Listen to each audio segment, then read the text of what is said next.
Okay, mechanics में क्या पढ़ रहे हैं? डायनामिक्स। डायनामिक्स में क्या पढ़ रहे हैं? फोर्सेस। फोर्सेस भी पढ़ा है, इक्विलिब्रियम भी पढ़ लिया है। पहले हमने पढ़ा था फोर्सेस एंड इक्विलिब्रियम, ठीक है। फिर अभी मुझे लगता है मैं टाइप्स ऑफ फोर्सेस आपको पढ़ा रहा था, बट फोर्सेस में सबसे पहली टाइप जो आपको पढ़ा रहा था, मैंने जो आपको हेडिंग दी थी वो थी contact force.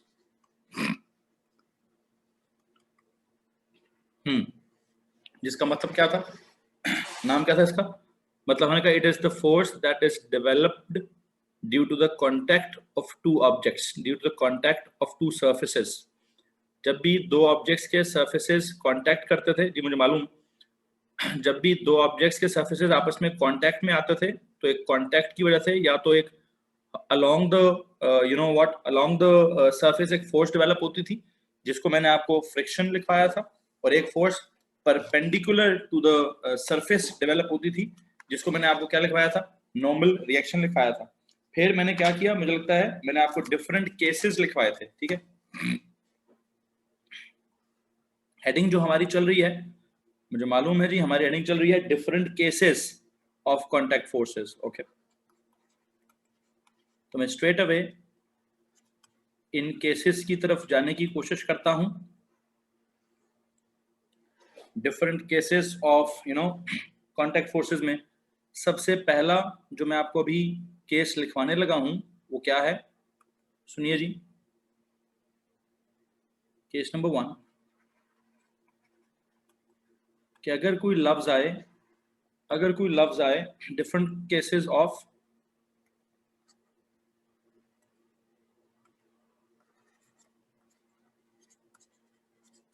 Contact forces. Okay, different cases समझाने के लिए सबसे पहला जो मैं आपको केस लिखवा रहा हूं वो क्या है, लिखा होता है जी, an object resting on a smooth horizontal surface. An object, अगर एक जुमला इस तरह से लिखा हो, an object is resting on a smooth horizontal surface,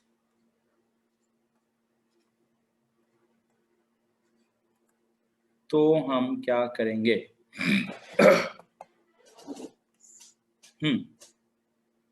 Is this for maths students as well? Of course, it is for everyone. It is for everyone. ये maths वाली मैकेनिक्स भी है, और ये क्या बोलते हैं फिजिक्स वाली मैकेनिक्स भी है। बिल्कुल सबके लिए, सबके लिए। सिर्फ वो जो प्रोजेक्टाइल मोशन था वो फिजिक्स वालों के लिए था, वो मैथ्स में उस तरह का सवाल नहीं आता, लेकिन कॉन्सेप्ट बिल्ड करने के लिए वो चीज जरूरी थी, ठीक है। फ्री फॉल मोशन आप सबका आएगा, प्रोजेक्टाइल वाले जो दो केसेस थे वो फिजिक्स में आते हैं, मैथ्स में नहीं आते, बाकी सब कुछ इकट्ठा है, बाकी सब कुछ common. N object is resting on a smooth horizontal surface. इसके लिए मैंने क्या सिचुएशन डेवलप करनी है, जरा सुनिए।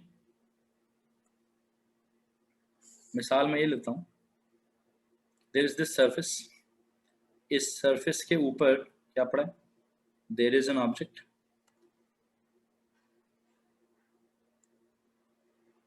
ये ऑब्जेक्ट है जी, ठीक है। अब एक ऑब्जेक्ट है, वो क्या कर रहा है? रेस्टिंग। पहला लफ्ज है रेस्ट कर रहा है। रेस्ट का जरा मतलब निकालेंगे प्लीज, रेस्ट का मतलब निकालेंगे जी। कि सर उसकी स्पीड क्या है? उसकी स्पीड इज 0। u या v दोनों क्या है? दोनों 0 हैं। अच्छा, मतलब रेस्ट कर रहा है, वो स्टेशनरी है, स्टेशनरी तो स्पीड 0 है। Resting N object is stationary, या रेस्टिंग स्टेशनरी भी ले सकते हैं, ठीक है। जब स्पीड 0 है, मुझे एक बात बताइए, तो एक्सेलरेशन भी क्या होगी? 0 होगी। अच्छा, एफ नेट भी क्या होगी? 0 होगी। मतलब क्या है इसका? Sir ji forces are balanced. अच्छा, फोर्सेस हैं कौन कौन सी? फोर्सेस हैं कौन कौन सी? अगला एक लफ्ज लिखा हुआ है स्मूथ हॉरिजॉन्टल सरफेस। अगर वो किसी सरफेस को स्मूथ कहता है, स्मूथ का मतलब क्या है? कि सर स्मूथ सरफेस के ऊपर कोई फ्रिक्शन नहीं होगी। स्मूथ सरफेस का मतलब है, जब भी लफ्ज स्मूथ इस्तेमाल होगा तो इट मींस नो फ्रिक्शन,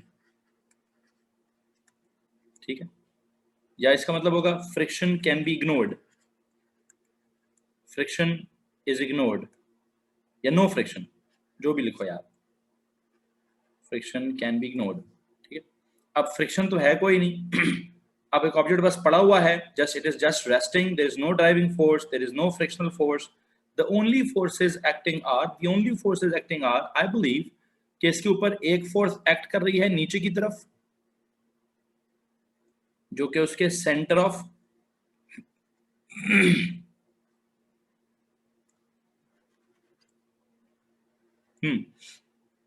वैसे तो हर पॉइंट ऑफ दिस ऑब्जेक्ट का एक वेट है, हर पॉइंट, हर पार्टिकल का एक वेट है जो कि नीचे एक्ट कर रहा होगा, लेकिन हम जनरली उसको किस तरह से करते हैं, हर पॉइंट का वेट होगा, लेकिन हम वेट को ड्रॉ करते हैं from the centre of gravity.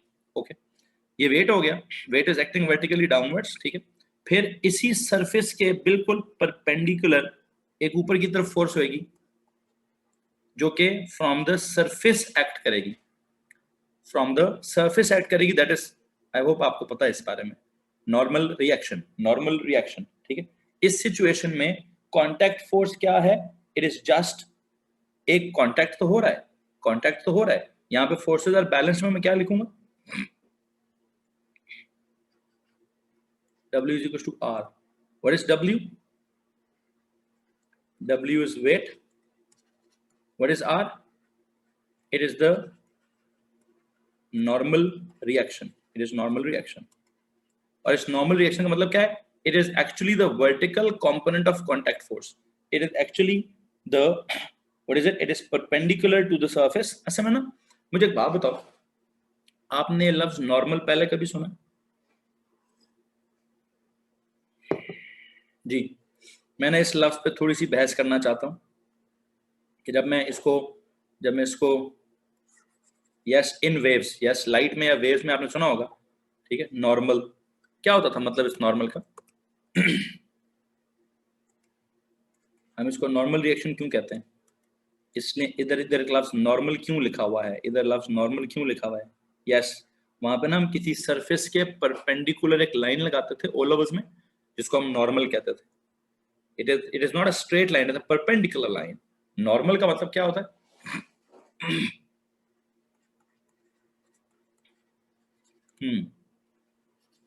Normal का मतलब होता है perpendicular to the surface, perpendicular to the surface. या आप इस आर को नॉर्मल रिएक्शन कह दीजिए, या फिर आप इसको एक और चीज भी कह सकते हैं, vertical component of the contact force. क्या कह सकते हैं? You can also say sir it is क्या, it is equal to, it is basically the vertical component of the contact force. जी, नॉर्मल रिएक्शन एक्चुअली क्या होता है, वैसे तो ये वर्टिकल कंपोनेंट होता है, it is the vertical component of the contact force. हाँ, इसको नॉर्मल इसलिए कहते हैं, it is perpendicular to the surface, it is always perpendicular to the surface. ठीक है, यहां तक किसी को परेशानी है? इस केस में जो भी ड्राइंग है, आई होप आपको ये ड्राइंग समझ आ गई हो, कुछ एक्स्ट्रा बात नहीं समझानी।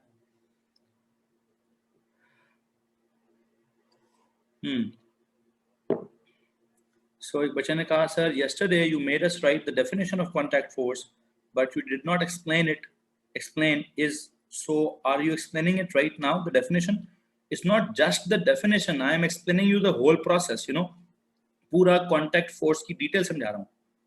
पहले मैंने contact force के बारे में जस्ट ये लिखवा दिया था कि it is the force that is developed by the contact of two forces, बात खत्म। ठीक है, उसमें मैंने कहा उसके हॉरिजॉन्टल कंपोनेंट को फ्रिक्शन कह देना, उसके वर्टिकल कंपोनेंट को नॉर्मल रिएक्शन कह देना।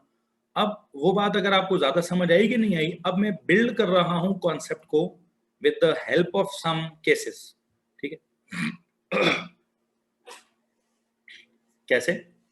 सबसे पहले मैंने क्या कहा, there is an object which is resting on a smooth horizontal surface, that is resting on a smooth horizontal surface।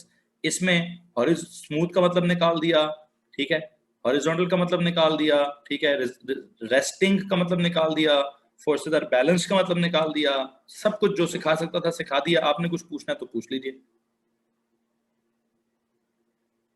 इस केस को लेकर कुछ पूछना है तो प्लीज पूछ लीजिए। नहीं, ओके मैं यहां से आगे बिल्ड करूंगा case number 2.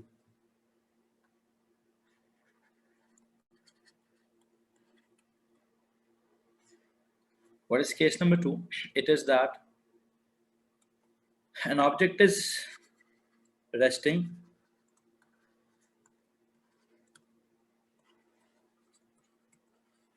on a horizontal, on a smooth nahi, on a rough horizontal surface, on a rough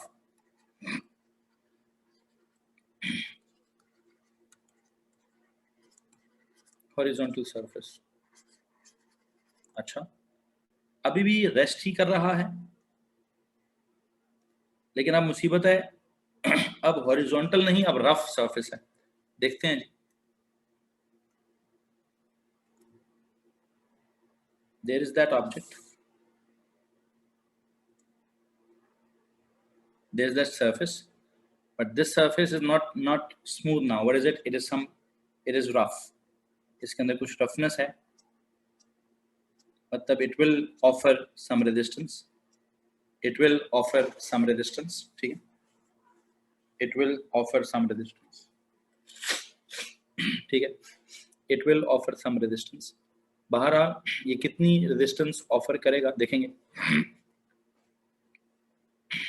मैं जरा यहाँ पे ऑब्जेक्ट ड्रॉ कर लूं.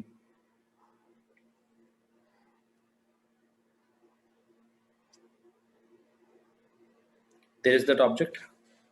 इस ऑब्जेक्ट का वेट किधर है सर? वो तो इसके सेंटर से एक्ट कर रहा है नीचे की तरफ.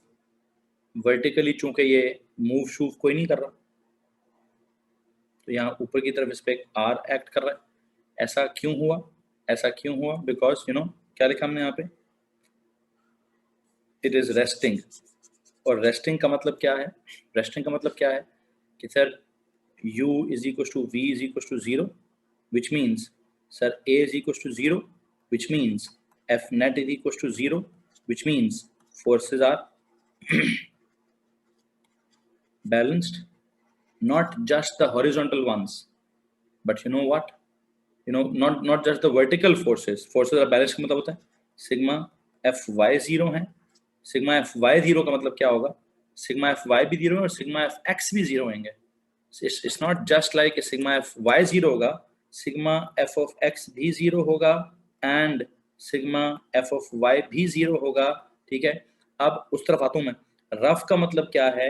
रफ का मतलब है there is some friction. ठीक है, रफ का मतलब है there is some friction.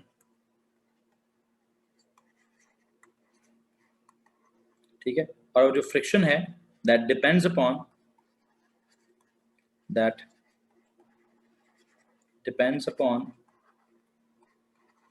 the roughness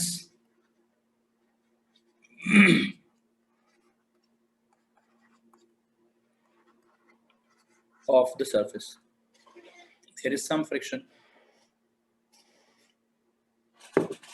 that depends upon what? That depends upon the roughness of the surface. That depends upon the roughness of the surface.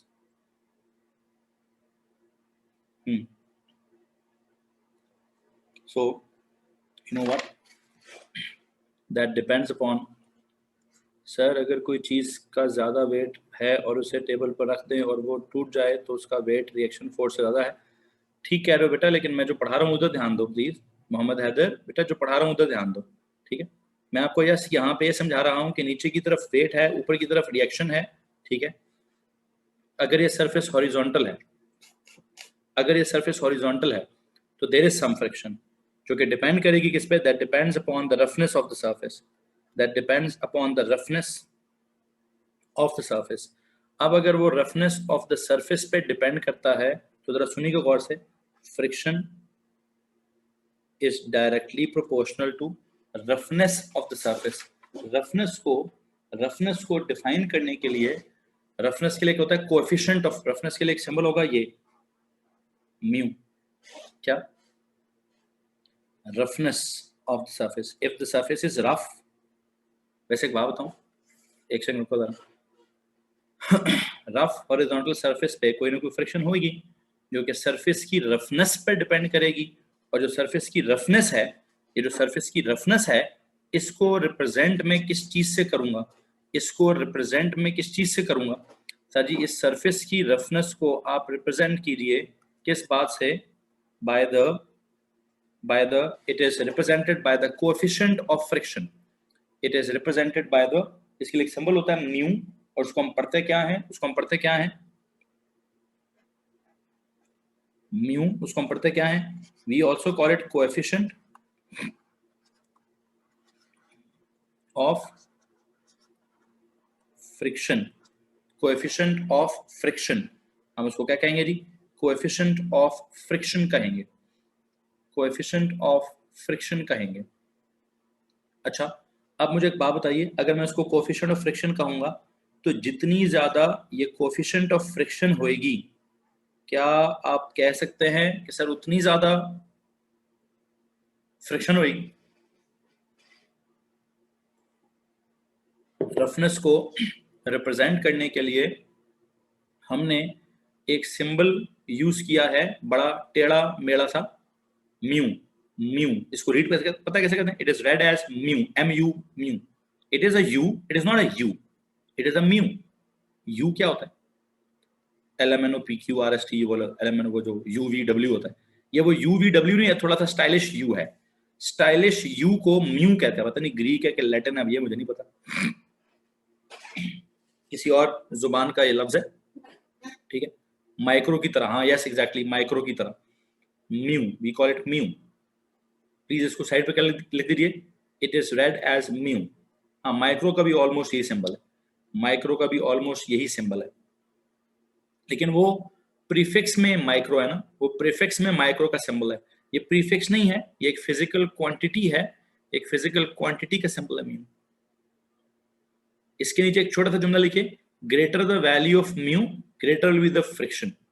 Greater the value of mu greater will be the friction.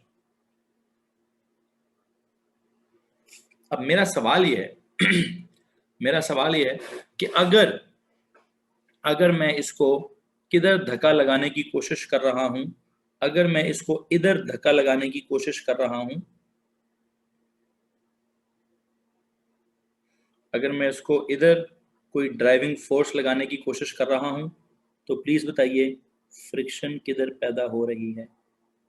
Sir इधर पैदा हो रही है, friction इधर पैदा हो रही है।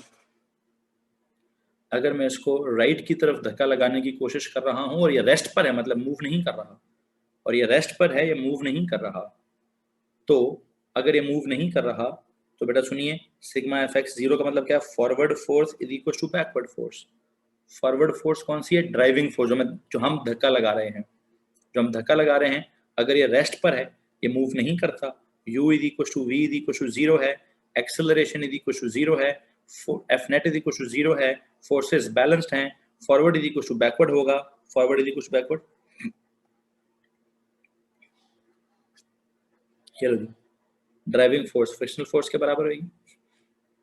F Y is equal to, जो मतलब upward will be equal to downward, आर जो है वो डब्ल्यू के बराबर होगा, ठीक है? What is this F? This F is the frictional force.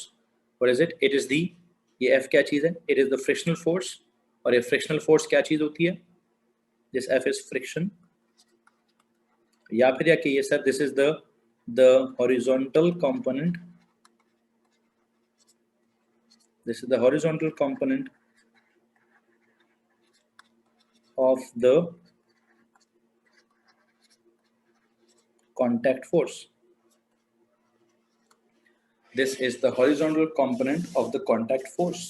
ठीक है? R क्या था? Perpendicular to the surface. Friction क्या होती है? Horizontal to the surface, yet it acts along the surface. R क्या था? It is always perpendicular to the surface. It is always perpendicular surface. Friction क्या है? It is always along the surface. ये किधर होती है? It is always along the surface. Friction is always along the surface. ठीक है? This friction is always, इधर एक नोट लिखेंगे क्या?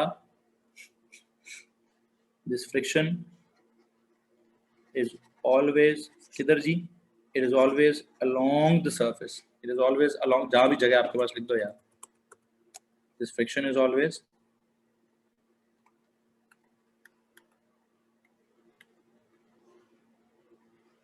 always along the surface,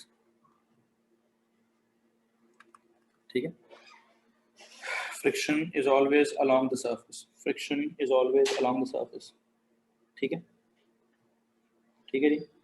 अब मेरा आपसे एक छोटा सा सवाल है, मेरा आपसे एक छोटा सा सवाल है इस वक्त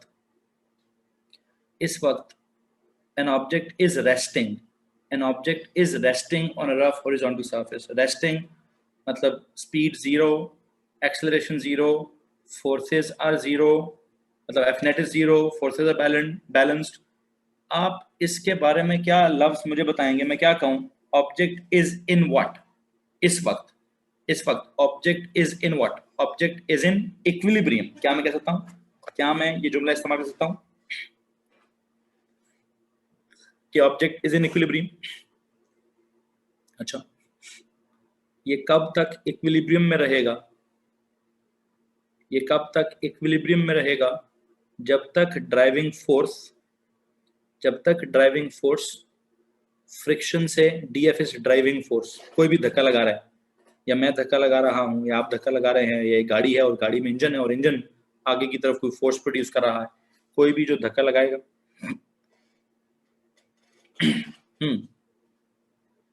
this is so much information from one case. करते हैं बात बिल्ड करेंगे। यहां तो कोई मसला तो पूछ लो।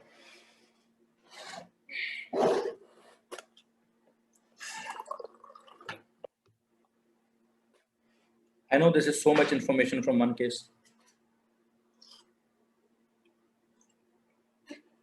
Actually, I need to build a formula. Formula एक बिल्ड करने के लिए मैं आपसे बस पूछना ही चाहता हूं कि मुझे आप ये बता दीजिए कि जो पिछली ये जो केस है इस वक्त where did mu come from?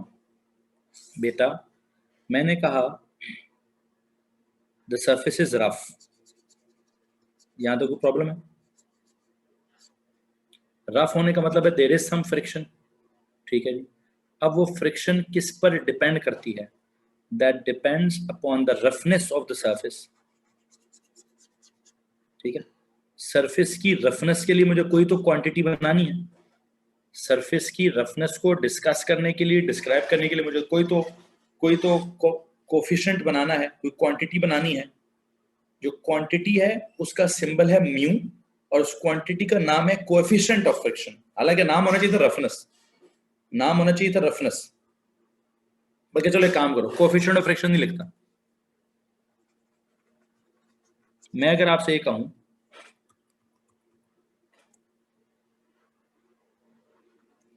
कि मैंने रफनेस को, सरफेस की रफनेस को डिफाइन करने के लिए, सरफेस की रफनेस को प्रेजेंट करने के लिए मैंने म्यू एक सिंबल इस्तेमाल किया है। कहने से F is directly proportional to mu, जितना सरफेस रफ होगा उतनी ज्यादा उसकी फ्रिक्शन होगी। इसमें कोई प्रॉब्लम है? इसमें कोई प्रॉब्लम है नहीं ना भाई? तो बस मैं ये कह रहा हूं, यहां पे एक जुमला लिखा होगा greater the value of mu, greater the roughness of the surface, greater will be the friction. क्या लिखो यहाँ पे? Greater the roughness of the surface, greater the roughness of the surface, greater the value of mu, greater the roughness of the surface, greater the value of mu। ठीक है जी। अब मुझे आप ये बताइए, आपके पास एक तरह से दो कॉलम्स बन गए हैं, जिसमें से इस तरफ को क्या लिखा है?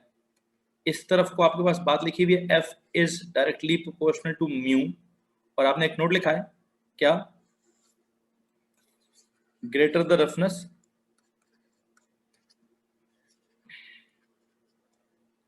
Greater the friction. ओके, मान ली बात। इस तरफ और इस तरफ आपके पास क्या आइडिया बिल्ड हो रहा है क्या आप इस ऑब्जेक्ट को क्या कह सकते हैं, the object is said to be in equilibrium. जब फोर्सेस बैलेंस्ड थी उधर क्या लिखिए, the object is said to be in equilibrium. कौन सा इक्विलिब्रियम है ये जी, प्लीज बताइए कौन सा इक्विलिब्रियम है ये? Static equilibrium, yes. The object is said to be in equilibrium, कौन सा वाला? In static equilibrium. एक होता है स्टैटिक इक्विलिब्रियम जब ऑब्जेक्ट रुका हो तब भी, अच्छा एक और भी इक्विलिब्रियम होता है, याद है एक और भी इक्विलिब्रियम होता है, एक और भी इक्विलिब्रियम होता है, कौन सा वाला? Dynamic equilibrium. वो डायनामिक इक्विलिब्रियम में क्या कहानी होती है सर, तब भी फोर्सेस बैलेंस होती हैं लेकिन ऑब्जेक्ट की स्पीड कांस्टेंट होती है। खैर उस तरफ में नहीं जा रहा, उस तरफ नहीं जा रहा, मैं इसको कहता हूं object is said to be in static equilibrium, the object is said to be in static equilibrium. Okay, यहां तक कोई प्रॉब्लम है? यहां तक किसी को कोई प्रॉब्लम है? If I say the object is said to be in static equilibrium, okay. अब सिचुएशन ये है the object will remain in the static equilibrium जब तक क्या नहीं होता, जब तक ड्राइविंग फोर्स जो है फ्रिक्शन की मैक्सिमम वैल्यू को, फ्रिक्शन की मैक्सिमम वैल्यू को क्या नहीं कर लेती, सरपास नहीं कर लेती। Object will remain in equilibrium जब तक could not be a driving force, is it interesting? नहीं, अभी तो मैं देखो बेटा, अभी मैं कह रहा हूं कि इस वक्त ड्राइविंग फोर्स है तो सही, लेकिन इस वक्त ड्राइविंग फोर्स जो है वो लेस देन फ्रिक्शन है। अगर driving force is less than friction, rest कर रहा है, u v सब जीरो है, a जीरो है, f नेट जीरो है, फोर्सेस बैलेंस्ड हैं, फॉरवर्ड बैकवर्ड है, अपवर्ड डाउनवर्ड है, सब बैलेंस चल रहा है, और मैं कह रहा हूं object is in the static equilibrium, यहां तक तो कोई सवाल नहीं बनता। हाँ, ऊपर वाला भी स्टैटिक इक्विलिब्रियम ही है, नीचे वाला भी स्टैटिक इक्विलिब्रियम ही है। ऊपर वाला जस्ट एक अज्यूम्ड केस है, नीचे वाला एक्चुअल केस है कि एक्चुअली जो ऑब्जेक्ट्स पड़े होते हैं, हम सब जो कुर्सी पे बैठे हुए हैं, हम सब के सब स्टैटिक इक्विलिब्रियम में है। अभी मूवमेंट यार कराऊंगा, तुम लोग पता है क्या चाहते हो? तुम लोग ये चाहते हो कि सर एक जुमला बोलें और चैप्टर खत्म हो जाए। ओ भाई, स्टैटिक पहले आएगा, डायनामिक बाद में आएगा, सब्र कर लो थोड़ी देर के लिए, मूव कराता हूं ना इसको। मैंने कब क्या मैं मूव नहीं कराऊंगा? जब मैं जाऊंगा ना 5वें 6ठे केस पे तो सारी ख्वाहिशात पूरी हो जाएंगी आपकी। Should not the object move in the direction of friction? Wow, what a question. In the direction of friction move कराना है इसको। अल्लाह का नाम लो यार, थोड़ी देर सब्र करो प्लीज, थोड़ी देर सब्र करो यार, नहीं पूछो सवाल, मेरी बात खत्म होने दो फिर पूछ लेना बराए मेहरबानी। स्टैटिक का मेरा मतलब है स्टेशनरी, मतलब जब ये भी समझाना पड़ेगा। रेस्टिंग का मतलब होता है स्टेशनरी, लिखा नहीं था एक लफ्ज static? An object is static on a rough surface. An object is static on a rough surface. If an object is static on a rough surface, it is not moving on the rough surface. ये तो मैंने पहले से लिख दिया कि नहीं move कर रहा है यार। अगर नहीं सर मूव कराएं, मूव कराता हूं, केस 3 पे जाने दो ना। अभी केस 2 पे मैं कह रहा हूं ऑब्जेक्ट नहीं मूव कर रहा। हालांकि देखो, मैं एक सेकंड रुको जरा, मेरे सामने क्या पड़ा है? एक टेबल पड़ा है, ठीक है। मैं इस टेबल पे जोर लगा रहा हूं, नहीं मूव कर रहा। क्यों सर? आप जोर कम लगा रहे होंगे, या जो आप जोर लगा रहे होंगे, है नी, जो आप जोर लगा रहे होंगे वो जमीन एक फ्रिक्शन दे रही है, उस फ्रिक्शन से कम होगा, है। आप जो जोर, ये लो जी मूव कर रही है। सो यू नो व्हाट, अब यहां पर ना असल कहानी है, ये असल कहानी है, ये इसी तरह सीखेंगे। गौर से सुनना है, गौर से समझना है भाई। मुझे आप एक बात बताइए, ये जो मेरे सामने जिस टेबल के ऊपर ये सारा सामान पड़ा है, लैपटॉप शैपटॉप पड़ा है, इस टेबल को मैं धक्का लगा रहा हूं, इसको मैं ड्राइविंग फोर्स लगा रहा हूं, जैसे इस ड्राइंग में आपको दिख रहा है ये। और अगर ये टेबल कहता है मैंने नहीं हिलना, what does it mean? Table क्यों नहीं हिला? जी ठीक है, आता मामा पहले प्लीज इसको फॉलो कर लो, मैं आता हूँ इस बात की तरफ। अगर ये नहीं हिल रहा तो इसका मतलब सर कुछ फ्रिक्शन है, कुछ फ्रिक्शन है। अच्छा, इस वक्त जो फ्रिक्शन है वो भी कौन सी फ्रिक्शन है? इस वक्त जो फ्रिक्शन का नाम, अगर आपने इक्विलिब्रियम का नाम स्टैटिक रखा है, तो जो फ्रिक्शन ऑफर्ड हो रही है उसका नाम भी क्या रखेंगे? उसका नाम भी क्या रखेंगे? स्टैटिक फ्रिक्शन नाम ना रख दूं? अगर मैं कहता हूं the object is said to be in static equilibrium, then the friction offered is said to be static friction है। if the object is said to be in static equilibrium, so what? so मैं लिख सकता हूं the friction offered, बल्कि इधर नहीं लिखता, इधर लिखता हूं यहां पे, बल्कि उसी के साथ लिखें the friction offered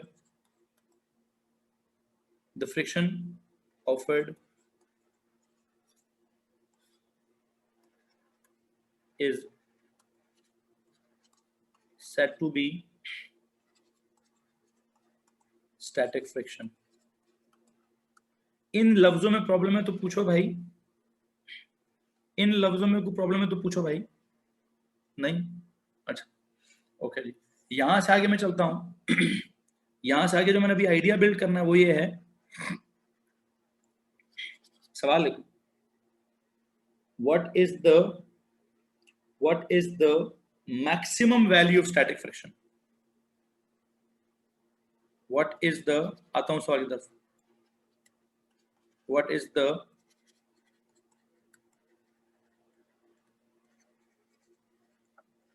maximum value, what is the maximum value of, no questions please, no questions, what is the maximum value of, मेरी बात खत्म होगी आपके सवाल भी खत्म हो जाएंगे, लिख के देता हूं, what is the maximum value of static friction? Ji, what is the maximum value of static friction? ठीक है, अभी आपने एक बात ये बोली, स्टैटिक फ्रिक्शन का मतलब है मुझे ना, मतलब जब तक ये हिल नहीं सकता, जब तक ये टेबल हिल नहीं सकता, मुझे आपसे सवाल पूछना है, टेबल को हिलाने के मुझे ड्राइविंग फोर्स लगानी चाहिए थी ना, ठीक है। अब ये टेबल नहीं हिल रहा, अगर ये देखें, दो बातें स्टैटिक फ्रिक्शन के बारे में मुझे लगता है,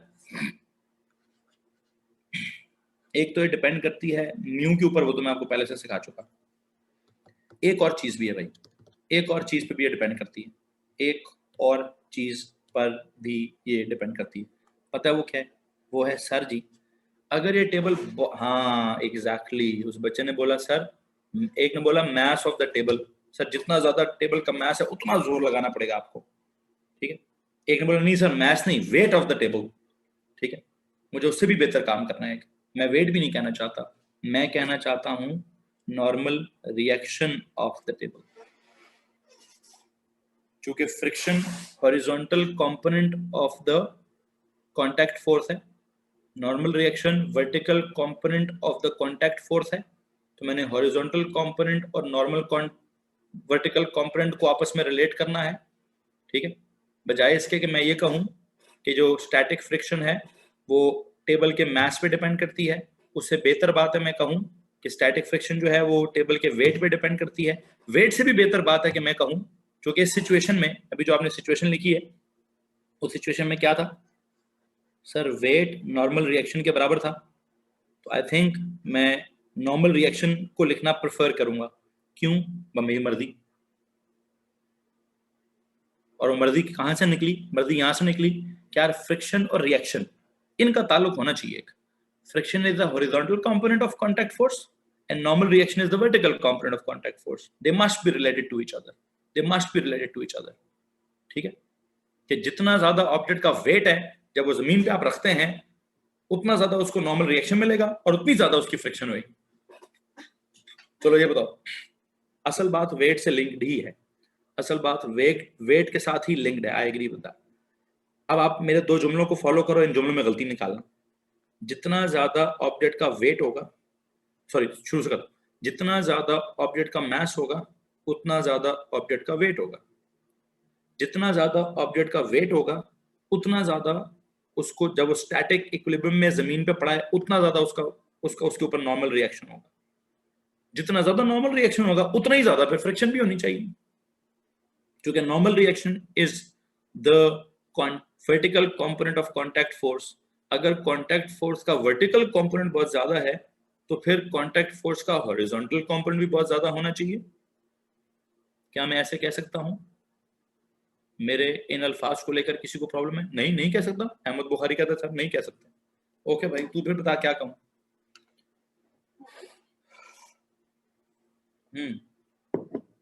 देयर द स्टूडेंट फट से उन्होंने कह दिया कि सर जी नहीं कह सकते आप ऐसे। चलो मैं दोबारा कहने की कोशिश करता हूँ। टेबल है मेरे सामने, आई होप आप भी अगर बेड पे बैठ के पढ़ रहे हो तो बेड को धक्का देने की कोशिश करो जरा। बेड को धक्का दोगे तो बेड आगे नहीं जाएगा। क्यों? बेड के अंदर कुछ स्टैटिक फ्रिक्शन होगी। क्या होगी? कुछ स्टैटिक फ्रिक्शन होगी। चला गया? कौन चला गया? आपका बेड बड़ा हल्का होगा, है आपका बेड जो है ना पुत्र जी, वो डबल बेड नहीं, वो सिंगल बेड होगा, ठीक है, या वो बहुत कमजोर लकड़ी का बना होगा। जो सॉलिड लकड़ी का बना होगा उसको हिलाने के लिए 4 बंदे चाहिए होंगे। अच्छा, जान बहुत है, चलो जी आपके अंदर जान बहुत है। ओके भाई, ओके जी। दोबारा सुनिए, मैंने कहा जिस ऑब्जेक्ट को आप धक्का दे रहे हैं, इस वक्त देखिए ना मैं पिछले पेज पे किस ऑब्जेक्ट को धक्का दे रहा हूं। मैं इस ऑब्जेक्ट को धक्का दे रहा हूं, इसी दिस वन। इस ऑब्जेक्ट में एक चीज तो बड़ी क्लियर है, ठीक है, इसकी जान निकालते हैं।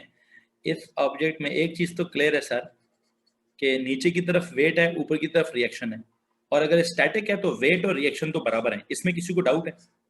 सर वेट और रिएक्शन तो बराबर है, क्योंकि स्टैटिक है, फोर्सेस बैलेंस्ड है, वर्टिकल अपवर्ड डाउनवर्ड बराबर होएगा, इसमें तो प्रॉब्लम नहीं। ओके, अब जब आप इस पर धक्का लगाते हैं और ये नहीं आगे जाता, अगर आप धक्का लगाओ और ये आगे नहीं जा रहा, what does it mean? It means कि सर कुछ फ्रिक्शन है। अच्छा, अब जितना ये भारी होगा, जितना ये भारी होगा उतनी फ्रिक्शन ज्यादा नहीं, उतना हिलाना मुश्किल नहीं, उतनी ड्राइविंग फोर्स ज्यादा रिक्वायर्ड नहीं। मतलब टू ओवरकम दिस फ्रिक्शन उतनी ज्यादा ड्राइविंग फोर्स रिक्वायर्ड है ना। तो ड्राइविंग फोर्स कितनी रिक्वायर्ड है? जितनी ज्यादा फ्रिक्शन है। फ्रिक्शन कितनी ज्यादा है? जितना ज्यादा नॉर्मल रिएक्शन है। नॉर्मल रिएक्शन कितना ज्यादा है? जितना ज्यादा वेट है। हाँ जी, कितनी ड्राइविंग फोर्स रिक्वायर्ड है? जितनी ज्यादा फ्रिक्शन होगी। कितनी ज्यादा फ्रिक्शन होगी सर? जितना नॉर्मल रिएक्शन होगा। नॉर्मल रिएक्शन कितना ज्यादा होगा सर? जितना वेट होगा। वेट कितना ज्यादा होगा सर? जितना मास होगा। तो समझ आ रहा है? तो क्या मैं इतनी सी बात लिख सकता हूं कि F चूंकि डायरेक्टली प्रोपोर्शनल टू म्यू है, F directly proportional to R भी है, यहां से अगर आपने प्रोपोर्शनैलिटी खत्म की तो म्यू के साथ R एक कांस्टेंट आ जाएगा। यहां से आपने प्रोपोर्शनैलिटी खत्म करने की कोशिश की तो R के साथ म्यू एक कांस्टेंट आ जाएगा। मतलब या तो दोनों को इकट्ठा कर लो, हैं, या तो म्यू से देखो, या तो दोनों को स्ट्रेट अवे इकट्ठा कर लो। अब बोलो सर जी इकट्ठा ही करें दोनों को। F is equal to mu into R। हाँ जी, F is equal to mu से इक्वालिटी बनाओगे तो R कांस्टेंट हो जाएगा, R से इक्वालिटी बनाओगे तो म्यू कांस्टेंट हो जाएगा, R से इक्वालिटी बनाओगे तो म्यू कांस्टेंट हो जाएगा। हाँ जी, what is the maximum value of static friction? ठीक है, this is the maximum value of static friction. ठीक है, सो इस वक्त अगर driving force equals to, if the driving force equals to this this maximum value of static friction, let me tell you, उस वक्त आप कहेंगे लिमिटिंग इक्विलिब्रियम। है जी, क्या बोला मैंने? R is equal to weight. R वैसे तो नॉर्मल रिएक्शन है, लेकिन हाँ वो इक्वल टू वेट जरूर है। R वैसे तो नॉर्मल रिएक्शन है, लेकिन वो इक्वल टू वेट जरूर है। मेरे पास बहुत सारे तरीके हैं इन सारी बातों को, इस फॉर्मूले को ड्राइव करने के लिए। ठीक है, इस फॉर्मूले को ड्राइव करने के लिए मेरे पास और भी बहुत सारे तरीके थे। मेरे पास एक तरीका ये भी है, सुनो जी। क्या सर? मैं आपको पढ़ा रहा हूं क्या? Contact force. कॉन्टैक्ट फोर्स के कितने कंपोनेंट्स होते हैं? 2, एक फ्रिक्शन और एक रिएक्शन। ठीक है, दोनों की आपस में होती है डायरेक्ट प्रोपोर्शनैलिटी। मतलब एफ बी कॉन्टैक्ट फोर्स ही है, आर बी कॉन्टैक्ट फोर्स ही है। जितनी ज्यादा एफ होगी उतनी ज्यादा आर होगी, जितना वर्टिकल कंपोनेंट मतलब मिलेगा उतना हॉरिजॉन्टल कंपोनेंट भी मिलेगा। इसमें किसी को प्रॉब्लम है? ओके अब मैं कह रहा था, अब मैं आता हूँ उसको, सॉरी, लिमिटिंग इक्विलिब्रियम वाली बात पे आता हूँ। असल मेरा टॉपिक उधर तक जाना है, असल मेरा टॉपिक उधर तक जाना है। ऑब्जेक्ट कब तक नहीं हिलेगा? जब तक ड्राइविंग फोर्स ग्रेटर देन या इक्वल टू, चलो अब खैर टॉपिक खत्म करने दो, टॉपिक खत्म करने दो। जब तक, सुनो मेरी बात गौर से, the object will remain in the static equilibrium, जब तक क्या नहीं होता, जब तक आपकी जो ड्राइविंग फोर्स है वो greater than equal to mu नहीं हो, म्यू आर नहीं होती। This is the maximum value of static friction, ठीक है। And you know what, this is known as, this formula is known as limiting friction है। इसको हम कहते हैं मैक्सिमम फ्रिक्शन भी कहते होंगे और लिमिटिंग फ्रिक्शन भी कहते होंगे, ठीक है। This formula, this friction is known as limiting friction. इधर से जो वैल्यू निकलेगी वो लिमिटिंग फ्रिक्शन इसलिए कहलाएगी कि अगर उससे कम ड्राइविंग फोर्स लगाओगे तो ऑब्जेक्ट स्टैटिक इक्विलिब्रियम में रहेगा, उससे ज्यादा ड्राइविंग फोर्स लगाओगे तो ऑब्जेक्ट मूव करेगा। उस जितनी फोर्स लगाओगे, उस जितनी फोर्स लगाओगे तो अभी वो मूव नहीं करेगा, लिमिट आ जाएगी एक। अगर ड्राइविंग फोर्स इसके बराबर हो गई है तो this is a limit between between static and dynamic है। इससे कम लगाओगे तो स्टैटिक इक्विलिब्रियम में रहेगा, इस जितनी लगाओगे तो वो लिमिटिंग इक्विलिब्रियम में आ जाएगा। हम ये कहते हैं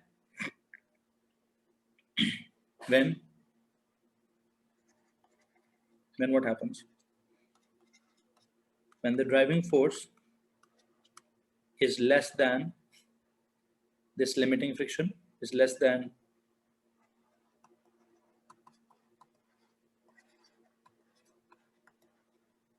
limiting friction,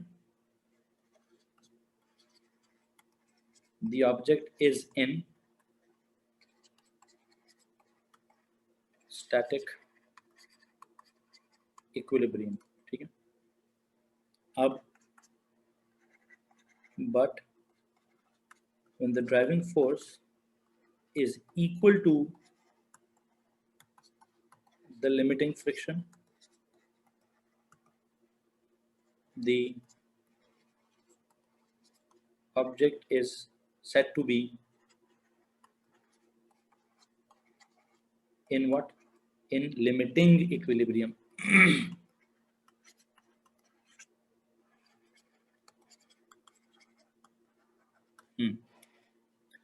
The object is said to be in limiting equilibrium. That is on the point of moving, at the verge of moving. That is at the verge of moving, at the point of moving, ठीक है, at the point of slipping है। ये जो limiting equilibrium है इसका मतलब क्या है? इसका मतलब क्या है? That is about to move, at the point of, that is about to move, or at the verge of moving, that is at the point of moving, at the point of moving,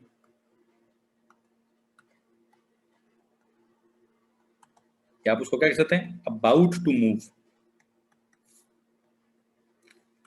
जी मैं पिछले page पे जा रहा हूं। अगर ये वाली देखें, अगर हम कहें मैक्सिमम वैल्यू ऑफ फ्रिक्शन जो है वो कितना म्यू है, उस म्यू को इस आर से ज़रब दे दें तो आपके पास मैक्सिमम वैल्यू फ्रिक्शन आ जाएगी। और जब आपके पास मैक्सिमम वैल्यू फ्रिक्शन आ जाए तो ड्राइविंग फोर्स जब मैक्सिमम वैल्यू फ्रिक्शन से कम लगाओगे तो कहना सर नहीं हिलेगा ऑब्जेक्ट। हाँ, जब ड्राइविंग फोर्स मैक्सिमम इस लिमिटिंग फ्रिक्शन जितनी लगाओगे तो आप कहना sir the object is said to be in limiting equilibrium, it is at the point of moving, it is about to move, ठीक है।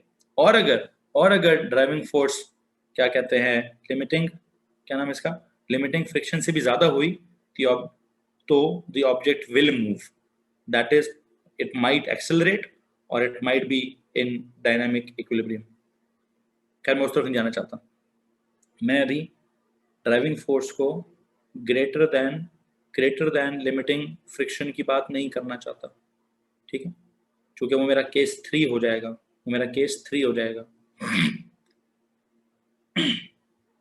ठीक है जी। यहां तक अगर किसी को परेशानी है तो प्लीज बता दीजिए।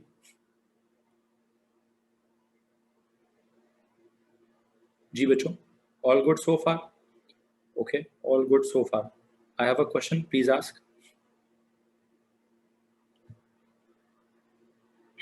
मलाइका, सवाल पूछे बेटा।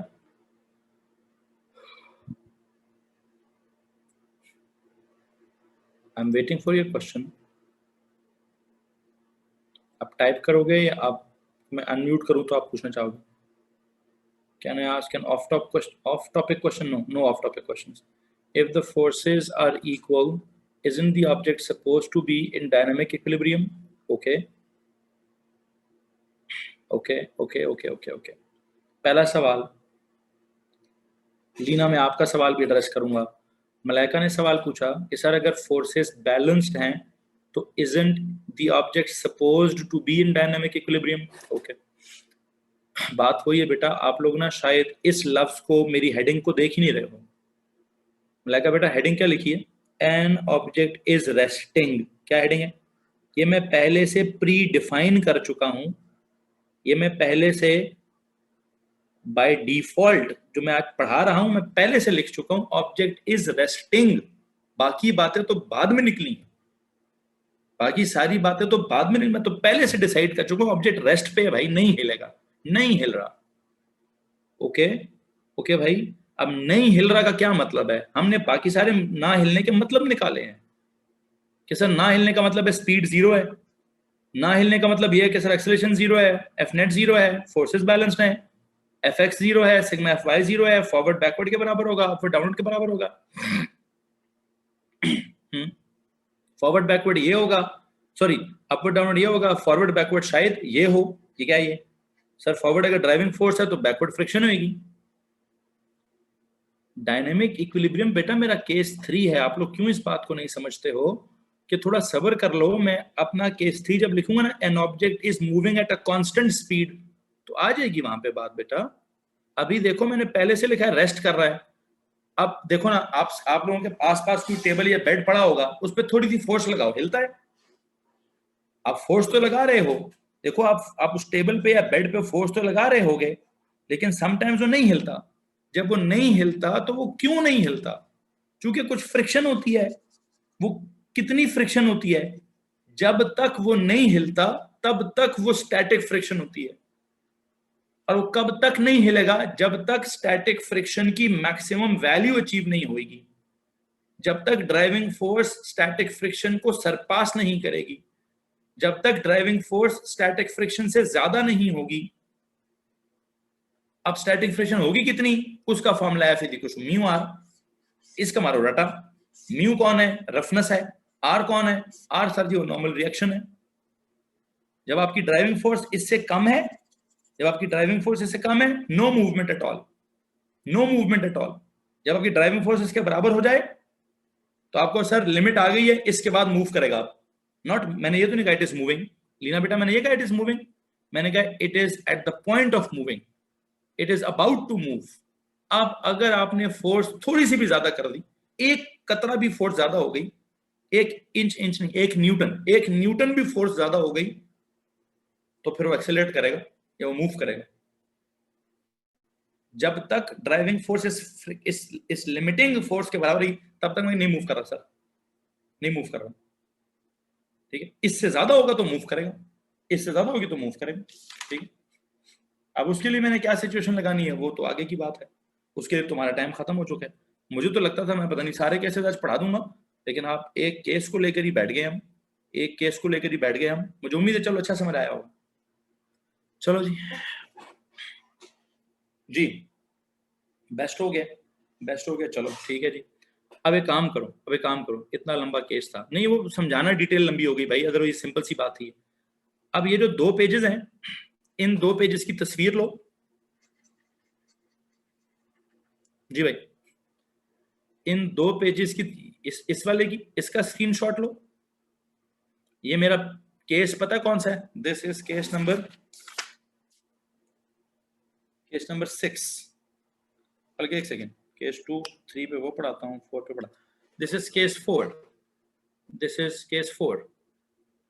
इसके लिए आप क्या करेंगे? आप एक पेज छोड़ दीजिए। क्या करिए भाई, ऐसे मैंने जो लेक्चर लिया मैं उसको मिस नहीं करना चाहता, इसके लिए बनाइए केस नंबर, एक सिंगल डबल करके, मतलब इस तरह से जो पेज होता है, इस तरह से पूरा पेज, ये वाला पूरा पेज छोड़ दीजिए, फ्रंट बैक इसकी पूरी पेज छोड़ दीजिए। Your camera is in the way of screenshot. What? पता नहीं, मुझे नहीं समझ आ रहा आप क्या कह रहे हो। समझा दें आज ही समझा दें। ये भी केमिस्ट्री नहीं पढ़नी फिर। Your video is blocking. मेरी वीडियो किसको ब्लॉक कर रही? मेरी वीडियो तो आपके पेज पे आती नहीं। लिख लिया है नथिंग। अच्छा, ये कहाँ लिखा है? अभी नहीं लिखना भाई, अभी नहीं लिखना। इसको ना आप जस्ट स्क्रीनशॉट लीजिए इसकी, इस पेज की, फिर इस पेज की। Tell them to rotate their screen. बच्चों प्लीज रोटेट योर स्क्रीन, ठीक है। Ask him to minimize your video. मेरी वीडियो मिनिमाइज कर दें, पता नहीं जो भी कह रहे हो भाई, आप सब सियाने हो। ब्रेक में ही लिख लिया था बच्चों, अभी नहीं लिखना था यार, ये तो आखिरी केस है, अल्लाह के बंदो आखिरी केस है यार। ये 3 पेजेस की स्क्रीनशॉट लेनी है, इस पेज की, फिर इस पेज की, फिर इस पेज की, ठीक है। मैं 5 सेकंड के लिए यहां रोक रहा हूं, इसकी तस्वीर ले लो। डन। अगले 5 सेकंड के लिए इसको रोक रहा हूं, इसकी तस्वीर ले लो।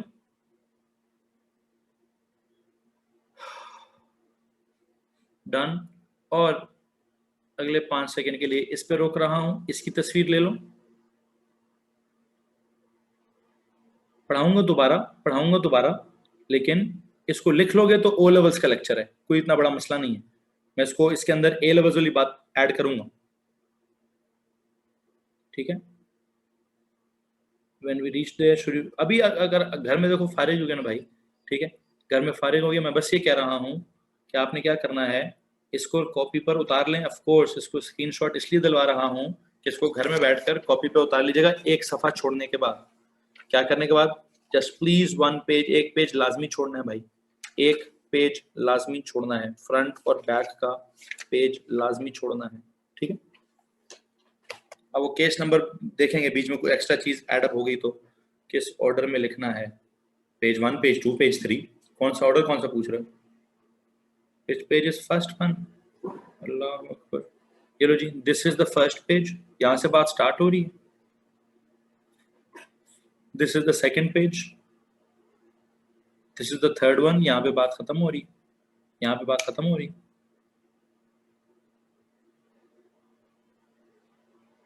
मैंने वैसे भी पीछे लिखा है तो आगे छोड़ना ही हुआ, अच्छा जो भी है मुझे नहीं पता। सो एक काम करेंगे भाई, एक काम करते हैं, 2-4 मिनट का लेते हैं ब्रेक, ठीक है। आज का हमारा जो लेक्चर था उसमें हमने ये पढ़ा है, ये वाला पहला पेज है, ये वाला हमारा दूसरा पेज पढ़ा है। ये जो फ्रिक्शन की बातें हैं, ये जो एयर फ्रिक्शन की बात है, मैंने बाद में पढ़ानी है, अभी नहीं पढ़ानी, ठीक है। तो क्या करिए प्लीज, क्या करते हैं, ब्रेक पे जाते हैं और उसके बाद केमिस्ट्री स्टार्ट करेंगे। कहीं मत जाइएगा।